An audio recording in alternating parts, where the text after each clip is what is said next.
touch those. These are very sensitive legal documents. Nobody is supposed to handle them but sworn officers of the court. Judge Brown says so. Judge Brown? Oops. Doc. Sorry, guys. I just had my mic nice off. to meet you. Was muted. I'm Michael, Corleone. Doc? Brown, but I am a law clerk, not a doctor. Now please get out of my way. I have important business to transact. Naturally, H2A multiplied by the inversion of H. Whoa. Come back. Listen, here, Emmett, come you back. don't know me, but I'm your friend. I'm not big on friends. They get in the way of work. What are you doing? What's this important business you're up to? It's a legal matter, very complicated, very abstruse. I need to obtain 5 sets of initials on every copy of this writ of indemnification before before Judge Brown can even think of granting a waiver to the party in the first part. You have no idea what it's about, do you? That's how important it is. And when will you be finished? So, Emmett, what time are you through with work? Depends. On weeknights, Pop sometimes keeps me in the office till 9. 9 at night, but today's Saturday. Right.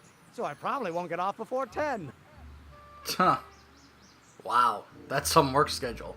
Well, how about quitting early? How about you knock off work early and I'll buy you a beer or soda? What do you say? Don't try to tempt me Some from my pop. duty with sugary beverages. Keeping the wheels of justice turning, that's my one passion in life. Besides, if I left before 8, my pop would kill me. Oh, man. You sound scared. Sounds like you're a little scared of your father. Scared of my father? Pop is the most learned, just, incorruptible judge that Hill Valley has ever seen. The only people scared of Judge Brown are people with a dark secret to hide. And I don't have a dark secret to hide. Yeah, sure you don't. I've got something important for you to do. Come on, Doc. Emmett, drop the Legal Eagle Act. I got something more important for you to do. Mr. Corleone, I'll have you know that the law is the very mortar that holds society together. And we in the legal profession are like brick masons building the edifice of the future. Your dad tell you that? Every morning. Well, don't worry. I'm a scientist, too. See, I'm sort of in the science business myself. That's why I sought you out. Not that I care in the least, because science is the furthest thing from my own area of interest, which is law, but I don't believe you. Uh-huh. It's true. I'm a scientist. So tell me something, Mr. Scientist, from your vast storehouse of scientific knowledge. Oh, boy. The leg bone's connected to the thigh bone? Really, Marty? Amazing. That's the best you could come up with? Yeah. Even I'm going, oh, amazing. I hear you're working on a rocket drill. Listen, I understand you're working on a new invention in your lab. Invention? You must have me mixed up with somebody else. I'm in law. I have absolutely no interest in science. Come on, Emmett. Come on, wait up a minute. You again? Can't you see I'm busy? Come on, tell me about your rocket drill. Okay, so you don't want your old man to know. That's fine. Listen, we all keep secrets. But I'm telling you, you can level with me about this science project of yours. I am not a scientist. Go ahead, ask me what E equals. What does E equal? I have absolutely no idea. See? Yeah, sure I don't know you where you got your don't. information from about me, mister, but you're wrong. No, I'm right. Of course, that's Newton. But how many... Okay, well, obviously, talking to him right now is not going to do much, because he is now being very stubborn. So let's go talk to Doc. The Doc that we know. Still in jail. Doc, help me out here. Doc! Marty, how goes the escape plan? Well, let's see. I met your younger self, but he won't Well, help. I met your younger self, Great. and I gotta say, you're kind of uptight. What? Huh, yeah. You won't even talk to me. I find that hard to believe. Tell me what happened. Well, let's see. He's not a scientist. Your younger self sure mutters a lot. You seem really dedicated to... You seem... He says he's not a scientist. I tried asking him about your rocket drill, but he says he's not a scientist. What? What? Oh, Father. What's he got to do with this? In 1931, I was still deathly afraid of my father discovering the truth about my scientific predilections, so I carefully kept them under wraps, practicing science at odd hours, away from his prying eyes. That sucks. It sucked a lot. Fortunately, I eventually stood up to him, but right now, my younger self probably thinks you've been sent by my father to check up on me. Okay. So then how can I get him to trust me? What do I do to convince Teen Doc that I'm not a spy? I'm not sure. You seemed really dedicated to the law. You know, your younger self seems really dedicated to the law. It's a facade, I assure you. Yeah, I I had thought to so. keep up appearances to appease my father. Yeah, that does make sense. He does mutter a Why lot. does your younger self mutter all the time? Muttering?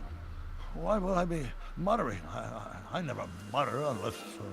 the Hill Valley Expo! The expo? Yes, the Expo. How could I have forgotten? In a few months, the younger me will put on a demonstration at the Hill Valley Exposition, my first public foray into the world of science. Everyone in town will be there, including a number of noted inventors who shaped my career. Wow. So, it was a big success? No, it was a miserable failure, but it was a spectacularly miserable failure, one which marked my transition from an amateur garage scientist into a professional seeker of truth. Wow. You hear that, kids? You fail so bad, you're actually gonna do well. Why would the expo be making you mutter, though? What does this expo have to do with you muttering all the time?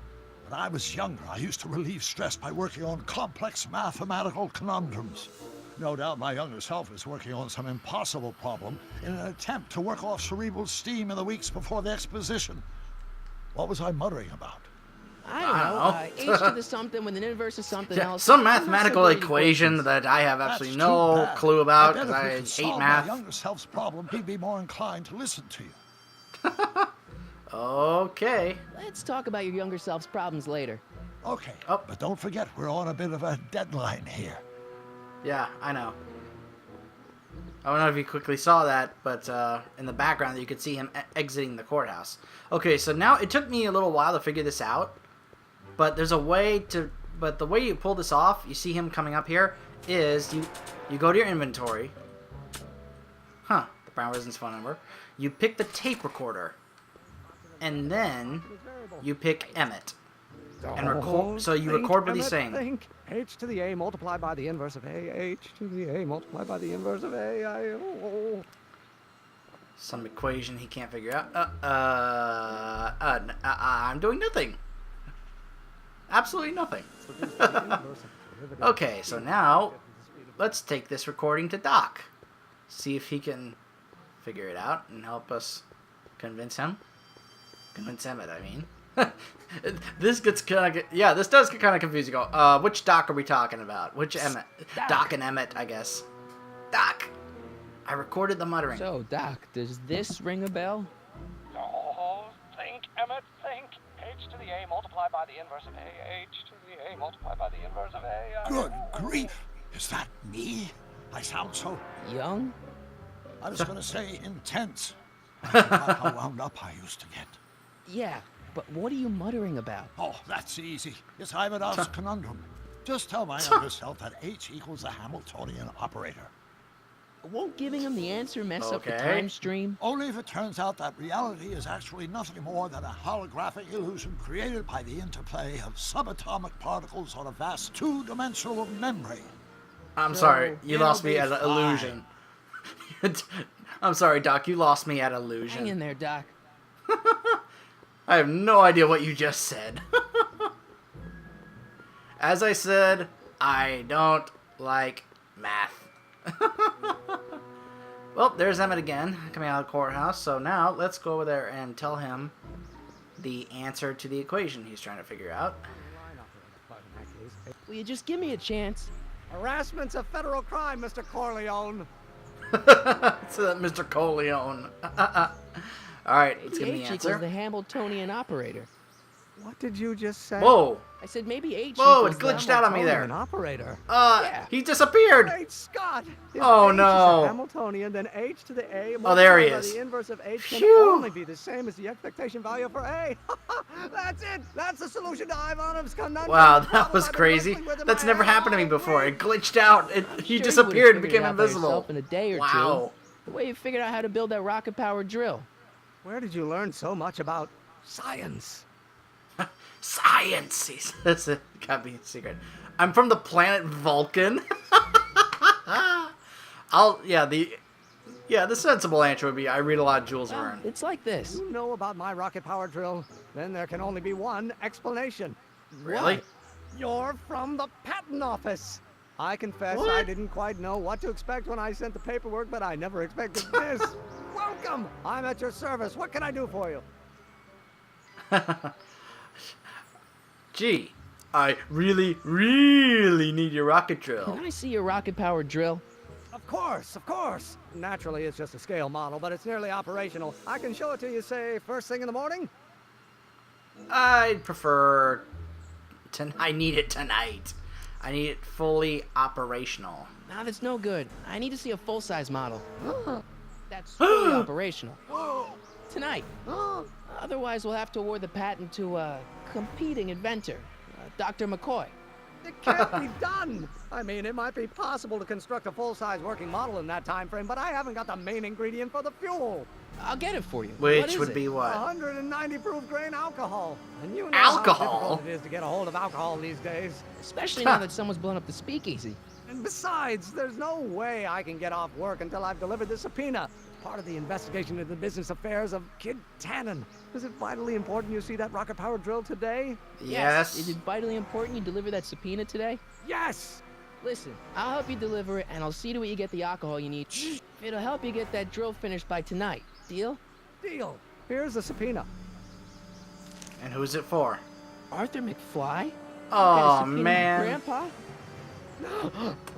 It's Kid Tannen. Huh. Hey, I just saw him at the soup kitchen yelling at Arthur McFly. I'm not surprised. Arthur does the books for his business. What kind of business? That's what the DA is trying to find out. Let's go talk to him. No! Why not? Kid Tannen can tell us where Arthur's hiding. Yeah, well, he can also have us fitted for a Chicago overcoat.